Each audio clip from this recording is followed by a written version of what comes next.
আজ থেকে শুরু হচ্ছে ৭৮তম কান চলচ্চিত্র উৎসব। পৃথিবীর অন্যতম বড় এই উৎসবের মূল প্রতিযোগিতা বিভাগে স্বর্ণপামের জন্য লড়বে ৯টি সিনেমা। এবারের কানে আছে বাংলাদেশও। স্বল্পদৈর্ঘ্য বিভাগে লড়বে আদনান আল রাজিবের আলী। এর আগে ২০২১ সালে চলচ্চিত্র দুনিয়ার তীর্থস্থান কান উৎসবে লাল সবুজের পতাকা উড়েছিল বাংলাদেশি তরুণ চলচ্চিত্র নির্মাতা আব্দুল্লাহ মোহাম্মদ সাদের হাত ধরে।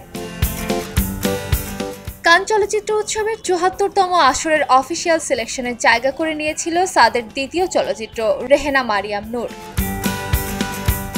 সিনেমাটিতে দেখানো হয়েছিল ৩৭ বছর বয়সী একজন সহকারী অধ্যাপকের জীবন সংগ্রামের গল্প। কান চলচ্চিত্র উৎসবের এবারের আয়োজনে মূল প্রতিযোগিতা বিভাগে জায়গা পেয়েছে ১৯টি সিনেমা। এর মধ্যে ৬টির পরিচালক নারী। তবে কার হাতে শেষ পর্যন্ত পুরস্কার উঠবে সেটা বোঝা যাবে ২৪ মে উৎসবের সমাপনী দিনে।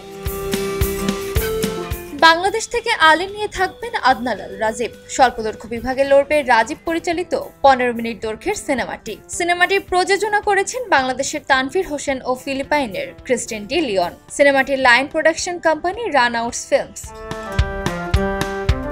২০২৪ সালের নভেম্বরে সিলেটে হয়েছে এর দৃশ্য ধারণ। গল্পের সামান্য ধারণা নিয়ে আদনান আল রাজিব বলেন, ব্যক্তি জীবনের ভেতর দিয়ে আমরা একটা অনিবার্য সত্যকে আবিষ্কার করার চেষ্টা করেছি। সহজ সরল সুন্দর ঢঙে কাজটি করার চেষ্টা ছিল আমাদের। ছবিতে অভিনয় করেছেন আল আমিন, যিনি গান করেন এবং ইনফ্লুয়েন্সার হিসেবেও পরিচিত। এছাড়া আছেন ইন্দ্রাণী সোমা।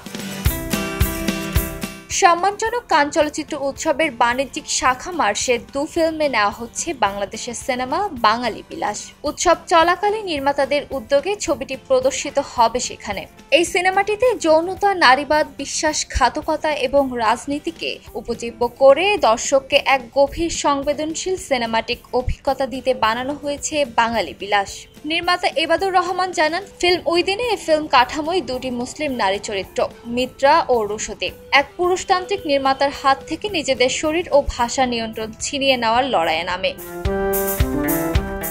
এবাদুর রহমান আরো বলেন, বাঙালি বিলাস শুধু একটি সিনেমা নয়, এটি একটি সাংস্কৃতিক ও রাজনৈতিক প্রতিক্রিয়া। এখানে নারীর শরীর ও বিশ্বাসের প্রশ্নকে নতুনভাবে হাজির করার চেষ্টা করেছি, যেখানে প্রথাগত বাঙালি ছবির কাঠামোকে সচেতনভাবেই ভেঙে ফেলা হয়েছে। বাঙালি বিলাস ছবিটির আন্তর্জাতিক নাম ট্র্যাক্টাস বেঙ্গালিয়াম। সমসাময়িক বাংলাদেশি চলচ্চিত্র ধারার বাইরে গিয়ে এটি নির্মাণ করা হয়েছে। বাংলা ও ইংরেজি ভাষায় নির্মিত ছবিটির দৈর্ঘ্য ১৯০ মিনিট। চলতি মাসের ১৮ তারিখ ৭৮তম কান চলচ্চিত্র উৎসব এজেন্টে এবং ডিস্ট্রিবিউটর বাঙালি বিলাস ছবিটি দেখানো হবে বলে জানিয়েছেন নির্মাতারা।